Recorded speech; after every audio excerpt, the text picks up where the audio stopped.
This is Terrius Faldum with another Terrius Reads. I know it's been quite some time since the last one, and I apologize. I've had personal interests to take care of, but I assure you I will be back for a little while, at least. I'm bringing you a new story, one that isn't based on anything else. So, shall we begin? The Tale of the Mythic Knight, Chapter 1. In a candle-lit office space sat a man with purple hair and eyes. His eyes and hair so dark that in the candlelight it looked as if a galaxy swirled in each. In one pale hand was a quill that was a striking red color. With his other hand he held the old parchment he was writing on steady. He looked up as if hearing something and then smiled. "Ah, hello, young readers. I know you must be curious who I am, but my name is not important right now. You're here for a story, aren't you?" His eyes twinkled more as he smiled jovially and leaned back in the old navy blue leather chair he sat in. "I think I've got a good one for you." Without another word, he clears his throat, looking off into the distance as if no longer there in the moment. He begins to speak. The world of Amora. While similar to the far-off Earth, there are a few major differences. They have found special crystals that distort reality when given an electrical charge. A single crystal can power a city or a spaceship. The people of Armora have looked to the neighboring planets for years, but now with these crystals we'll have a chance to visit them. By warping the reality around the ship, they can make it to their sister planets within hours. While the ship is being built, the crystal, a large version of these reality warping crystals called the Heart, is being housed in the utopian city of Realthan. But no utopia is what it seems. On the outskirts of the city, a pair of masked wrongdoers have proclaimed their desire for the crystal. They have amassed a force to help them. Now, the city needs a hero if they want to keep this evil at bay. A young man wakes with a shout. Panting desperately, a sweat ran down his light gray forehead. He wipes it from his brow, taking deep breaths as he sat up in bed, which glowed blue before changing into a chair. It looked to be a bean bag, but didn't fall into a mound on the floor after forming. "Time, computer?" he asked, rubbing his temples. Dark blue hair down to his shoulders, the room was immaculate, pure white save for the window showing yellow sky. He reclined in his chair in a black shirt and sweatpants. "Time is 1 megaclick, Master Froen," a female voice responded. "You are late for class." Froen groaned and stood. The chair glowed and disappeared into the floor. From the wall drawers emerged with clothes. He grabbed a purple and white uniform and got dressed. "Shall I alert your mother that you're unable to make breakfast?" "Yeah, go ahead. Send a message to Mr. Falcon, too. Practice blade, please." A dull blue light covered his arm, and a wrist-mounted device in the purple and white colors of his uniform appeared. "Thank you. See you in 2 megaclicks." He sighed and began running down the stairs, which disappeared behind him as he went. The young man made it to the bottom of the stairs, crossing into a single golden blue house. "Gold today, Mom? Thought that was too extravagant," he said as he passed a tall, gray-skinned woman wearing an expensive, sparkling blue dress. "Oh, your grandfather's visiting while you're in school. You know how he is about traditional colors." "Right.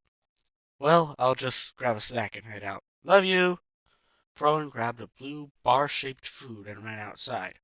The forest, a green sky of dawn, was like an emerald as he ran down the streets, arriving at an off-golden purple house. "Teach always says it's electrum, but it just looks like a paler gold to me," Froen commented as he knocked on the door. "I told you knocking isn't necessary," a voice called from behind the door. Frowen opened the door into the purple wood room. Standing there, sorting books, is a tall man with short purple hair. His skin is pale, but not in the same way Frowen is pale. This man's skin is peachy in color, almost pink, but with a bit of cream mixed in. His irises are solid green, a ring of purple on their edge. Wrapped around his body is a purple cloak that reaches down to the floor, the hood pulled around his neck. Good, good, you're here. Come, sit. I'm afraid class is going to be a little short today. Rowan's brow furrowed as he sat down, a chair forming for him as he made the motion. Mr. Faltham spoke again before he could speak his mind. Yes, something is wrong. No, I can't tell you what. Rowan shut his lips and raised a brow at his teacher. No, I'm not a mind reader, you're just predictable. Now, where were we? The man rushed around the room as he spoke, putting books into their places on their shelves. Sparring with training blades? Faltham nodded, a holographic wrist device appearing on his left arm, the same as Frowen's, save for its purple color. Stand, battle stance. Mr. Faltham stood on the balls of his feet, legs bent and arms chest high, ready to block or dodge. Frowen stood up, a single-edged blade popping out of his wrist device as he copied the older man's stance. Mr. Faltham didn't have to wait long as Frowen charged fast at him. Swinging his right arm to strike the robed man, Mr. Faltham dropped his arm, and his purple blade popped out, blocking Frowen's strike. Fast as ever, old man, Frowen teased with a grin as he moved away, and then back in with a downward slash. Darius raising his arm to block while his free hand struck Frowen's stomach. Don't forget that you have two hands, Mr. Faltham said sternly. Frowen threw a punch before jabbing with the blade. The older man caught the punch and twisted Frowen's arm, causing him to twist and fall on his back. Frowen groaned as he lifted his legs, kicking up into the other man's chin as he got back to his feet.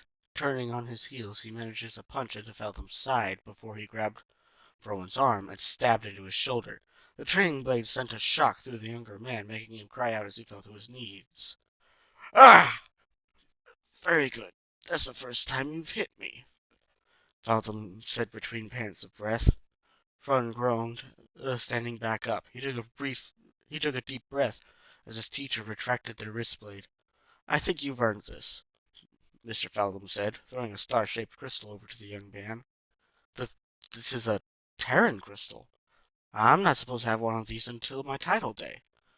In the world of Armora, 18 years after their birth, 6 planetary revolutions from now for Frowen, an Armorian is gifted a title based on their personality meant to show either their potential or show what they have grown out of.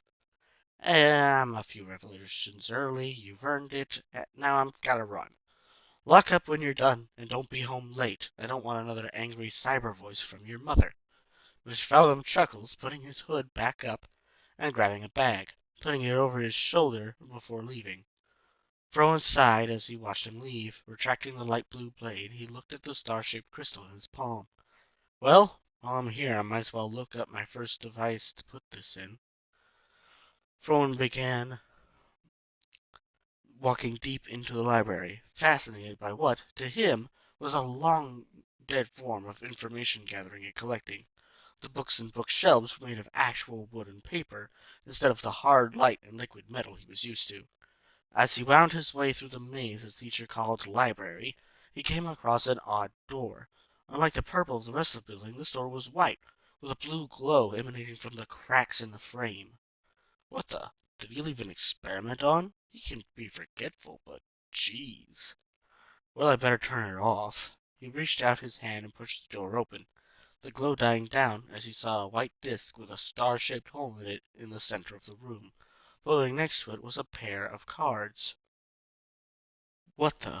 Before Frowen could say any more, the star-shaped crystal floated out of his hand and into the disc. The disc turned mid-air, 3 needle-like points now facing towards Frowen. Oh no! The disc launches itself at Frowen, slamming into his chest, missing the heart by inches. Forewarning! Ow!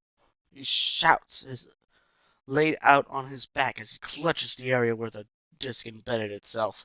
With an audible hiss, the disc heals the area suddenly. Frowen gasps slightly at the feeling of relief, then looks to the 3 cards that were now on the floor in the center of the room. He walked over to them, picking them up slowly. On one card, a hulking man with a sword in his hand and lion skin armor. The word Heracles is printed on the bottom of the card. There was an engraving on the back of the card that Rowan didn't recognize. On the other card was a woman dressed in robes with a simple-looking stick in her hand. Morgan Le Fay, printed on the bottom of her card. This one had a strange engraving on the back as well. And the final card was a man holding a flag, his golden armor shining in the sun of the battlefield. Karna was printed on the bottom, and like the other two, it had an engraving on the back. Okay, maybe Mr. Faldum will have some idea as to what's going on. But for now, I gotta get home. Frowen stood up and rushed out of the library, his wrist device locking the door behind him as he ran home. Moving down the blue and gold road towards his home, the towering, fork-shaped building not far from him, his computer and his wrist device alerting him that his grandfather was already there. He groaned, looking down at his simple purple and white uniform. Color change, blue and gold, he states into his wrist. The uniform reformed over the disc in his chest, concealing it. Blue replaced white as the primary color, with gold filling in the shoulders and the waist area, looking like a belt. The inside of his pant legs also turned gold. It's just Gramps, I can do this. Probably. Thoroughly unconvinced, Frowen steps into the house. In the cooking room, he sees a wrinkled man with streaks of black in his otherwise silver hair. The older-looking man was dressed extremely formally, with giant gold shoulder pads, showing he was a retired general. "And where has he been?" the man asked incredulously, turning to Frowen's mother, who was setting dinner. She was dressed in a red and silver dress, with her long hair flowing to her shoulders. His mother smiled patiently. "Dad, I told you he was at his teacher's place. Now sit down." The older man sighed as a table and chair appeared while he sat down. The woman set square plastic plates filled with food down in front of him, then in her spot. Frowen taking his place from her and setting it in his spot, smiling awkwardly as he sat, and his chair appeared under him. Meanwhile, several metallic tents were spread out on a hill overlooking the city. A middle-aged man with red hair, gray skin, and several dark blue marks on his arm looked at the city's walls through a holographic imager. "There are so many holes in the defenses, it's like they don't even know we're coming." A middle-aged woman with vibrant blue and pink hair chortled into her hand. "Well, I should hope not. Cloaking tech isn't cheap," she said with a teasing smirk. The man lets out a laugh. "You know what I mean, my beauty. Their skeleton crew is an insult to skeleton crews. A group of security drones and cameras. No shields. How is a city like this not a cesspool already?" He laughed as he sat down, the imager on a clear floating disk. Said disk moved back into his metallic tent as he wrapped an arm around the woman with a jovial grin. "We're so close, my dear. With that crystal we could reshape this ugly world." The two smiled, leaning into each other, grabbing weapons up from a nearby table. The weapons were simpler than the ones projected by the wristbands in the city. The weapons resembled swords with long curved blades, with several holes down the center of the blade to the wrist guard, which had one of the much smaller versions of the reality-altering crystals. "Let's tear this world down, starting with this city," the woman called, waving over a group of men and women dressed in dark gray suits and navy blue undersuits that covered them from head to toe, making their faces featureless. "Ah, yes, one of you will work." The woman smirked and leaned over a large silver box, pulling out a large, gray, cylindrical device with a crystal slotted into the tip, where the cylinder tapered off into a point.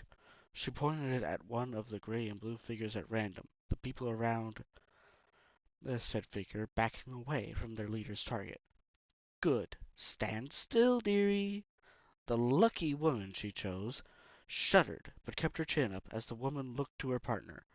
"What do you think, dear? Big cat?" The man smirked and nodded. something with claws to tear through this city's pitiful defenses. He offered his sadistic smirk growing on his dark face. The woman nodded and slid two cards into the cylindrical device. It hummed as it began to power up. The crystal went from red to a glowing purple as it sparked, and then a stream of purple energy slammed into the gray and blue woman. She grunted as the reality-altering energy began to change her. Purple fur burst through her suit as she roared in pain. "Oh, wonderful! Even this small crystal holds so much lovely power." The lead woman grinned maniacally, a smile almost splitting her face as she watched the other woman turn into a large bipedal creature with purple fur, black stripes, and dark silver claws. More metal coated her arms and legs with like segmented armor. She opened her feline maw and the fangs grew and became the same dark silver as her extremities and claws. Growing out of her right shoulder was a dark silver cannon, its own small crystal glowing black at the tip of the cannon. The bipedal feline woman dropped to a knee, bowing her head to her two commanders. "Well then, I'd say this needs a name. Tiger Tank comes to mind, but it's too straightforward." The man uh, stroked his bare chin as he stared at the bowing creature, its shoulder-mounted weapon almost scraping the ground. "Tigernon?" the female commander suggested, smiling gently. Her partner shook his head. No, no, that doesn't fit. Wait, I've got it. Raja was the name on the tiger card, right? Let's use that. Raja. He grins at his partner as she nods eagerly. The tigress smirked at the new name, standing tall, towering over her peers who stood behind her motionlessly. All right, Raja, take your squad and take this. The woman tossed over her sword to Raja, who caught it in one hand, the once two-handed weapon fitting almost perfectly as a one-handed sword for the large, beastly woman. Once you've dealt with the skeleton crew at the outer wall, work your way into the city. Contact us once you've reached the crystal itself," the man added, standing with a broad smile as he watched the glistening city. The monstrous woman nodded and departed with the men and women around her. Back with our hero, Frowen sat down at the dinner table across from his grandfather. Mykilosaurus was once a beast of a man, physically, but age and retirement had left his frame scrawnier. Still tall, the older man was wrinkled. His hair was graying, and he was almost a twig muscle-wise. So, Frowen, what does this Mr. Faldum, weak name. Anyway, what does he teach you exactly? He asked as the utensil with three curved prongs sank into the cheese and trocken pasta dish in front of him, his stiff demeanor and rough voice making every word seem harsher than it was likely intended, though it was hard to tell with the impatient army commander given straightforward bluntness. "Mostly helping me brush up on self-defense combat. Among other things I want to brush up on before title day," Frowen answered between bites, trying to hide the nervousness he felt. His grandfather always made him feel inferior. The man's expectations of him following in his footsteps didn't help matters much. "Of course, good thinking ahead. When you get placed in the military, it will serve you well." The lack of any doubt in his grandfather's statement struck Frowen like a sack of bricks. Frowen wasn't sure what he wanted to be, but the feeling of the choice being gone made him feel hollow. Despite the sudden hollow feeling, Frowen forced a smile towards his grandfather while they ate. "I won't let you down, grandfather," he said calmly. Not flat, but the emotion was subtly gone from his voice. His grandfather didn't seem to notice as the dinner dragged on.